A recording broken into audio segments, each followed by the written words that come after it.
2000 সালের দিকে তানজানিয়ার এক ছোট্ট বালক পুরো বাংলাদেশে হইচই ফেলে দিয়েছিল। গ্রাম থেকে শহর প্রতিটি পাড়া মহল্লায় তার ভিডিও ক্যাসেট আর রঙিন লিফলেট দাবানলের মতো ছড়িয়ে পড়ছিল। সেই ক্যাসেটে দেখা যেত 5 বছর বয়সী সেই শিশুকে, যার নাম ছিল শায়ক শরীফ উদ্দিন আল খলিফা। বলা হতো তানজানিয়ার এক ক্যাথলিক খ্রিস্টান পরিবারে জন্ম নেওয়া এই শিশুটি কোনো প্রাতিষ্ঠানিক শিক্ষা ছাড়াই জন্মসূত্রে হাফেজ। মাত্র 4 মাস বয়স থেকে সে নাকি অনর্গল আরবিতে কোরআন তেলাওয়াত করছে, আর স্কুল মাদ্রাসায় না গিয়ে 5টি আন্তর্জাতিক ভাষায় বড় বড় ভাষণ দিয়ে হাজার হাজার মানুষকে ইসলামের দীক্ষিত করেছে। তৎকালীন সময়ে বাংলাদেশের ধর্মপ্রাণ মানুষ অত্যন্ত বিস্ময় আর আবেগ নিয়ে এই অলৌকিক গল্প বিশ্বাস করেছিল। কিন্তু আপনি কি জানেন, আজ থেকে 25 বছর পর সেই বিস্ময় বালক কোথায় আছেন, আর সেই গল্পের আড়ালে লুকিয়ে থাকা আসল সত্যটা কি ছিল? আজ আমরা উন্মোচন করব 20 শতকের সবচেয়ে আলোচিত সেই অলৌকিক ঘটনার নেপথ্যের কাহিনী। সে সময় শরীফ উদ্দিন আল খলিফার জনপ্রিয়তা ছিল আকাশচুম্বী। মানুষ লাইন দিয়ে তার ভিডিও ক্যাসেট কিনত। কিন্তু বছরের পর বছর ধরে আন্তর্জাতিক সংবাদ মাধ্যম আর গবেষকদের অনুসন্ধানে যে সত্য বেরিয়ে এসেছে তা শুনে আপনার চক্ষুচড়ক গাছ হতে বাধ্য। আসলে অলৌকিকতার সেই পুরো আখ্যানটি ছিল একটি সুপরিকল্পিত ফাইন্যান্সিয়াল স্ক্যাম বা আর্থিক জালিয়াতি।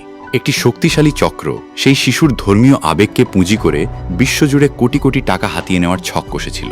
শিশুটিকে দিনের পর দিন কঠোর প্রশিক্ষণের মাধ্যমে নির্দিষ্ট কিছু আরবি আয়াত আর বিদেশি ভাষার কিছু লাইন তোতা পাখির মতো মুখস্থ করানো হয়। এরপর সেই মুখস্থ বুলিকেই অলৌকিক ক্ষমতা হিসেবে জনসম্মুখে উপস্থাপন করা হতো। সহজ কথায় একটি ছোট্ট শিশুকে দাবার গুটি বানিয়ে এক বিশাল ব্যবসার ওতো পেতেছিল সেই চক্র। পরিণত বয়সে পা দেওয়ার সাথে সাথেই সেই তথাকথিত অলৌকিক ক্ষমতার জাদুর মতো হাওয়া হয়ে যায়। যখন শিশুটি বড় হলো এবং আর মুখস্থ বুলি দিয়ে কাজ হচ্ছিল না, তখন সেই ব্যবসায়িক চক্রটি মাঝপথে ফেলে চলে যায়। জীবনের এমন কঠিন বাস্তবতার মুখোমুখি হয়ে শরীফ উদ্দিন আল খলিফা নিজের নাম পরিবর্তন করেন। এখন তার নাম ইদি খলিফা। 2007 সালে বাবা মায়ের মৃত্যুর পর তিনি গাম্বিয়ার এক ব্যক্তির কাছে দত্তক হিসেবে চলে যান এবং সেখানে নতুন করে সাধারণ মানুষের মতো পড়াশোনা শুরু করেন। যে শিশুটিকে নিয়ে বলা হয়েছিল সে পড়াশোনা ছাড়াই সব জানে, বাস্তবে জীবন বাঁচানোর তাগিদে তাকে নতুন করে বর্ণমালা শিখতে হয়েছে। বর্তমানে তিনি গাম্বিয়ার একটি প্রতিষ্ঠান থেকে আইটিতে ডিপ্লোমা করে একজন আইডি প্রফেশনাল হিসেবে কাজ করছেন এবং একদম সাধারণ জীবনযাপন করছেন। এখন প্রশ্ন জাগতে পারে, আমরা কেন এত সহজে সেই গল্প বিশ্বাস করেছিলাম? উত্তরটা হলো তথ্য প্রযুক্তির অভাব। 90-এর দশকের শেষে বা 2000 সালের শুরুতে আজকের মতো হাতে হাতে স্মার্টফোন, ফেসবুক বা ইউটিউব ছিল না। ইন্টারনেটে সার্চ দিয়ে কোনো তথ্য যাচাই বা ফ্যাক্ট চেক করার সুযোগ ছিল না। মানুষের কাছে একটি ভিডিও ক্যাসেট বা লিফলেট লেখা তথ্যই ছিল চূড়ান্ত সত্য।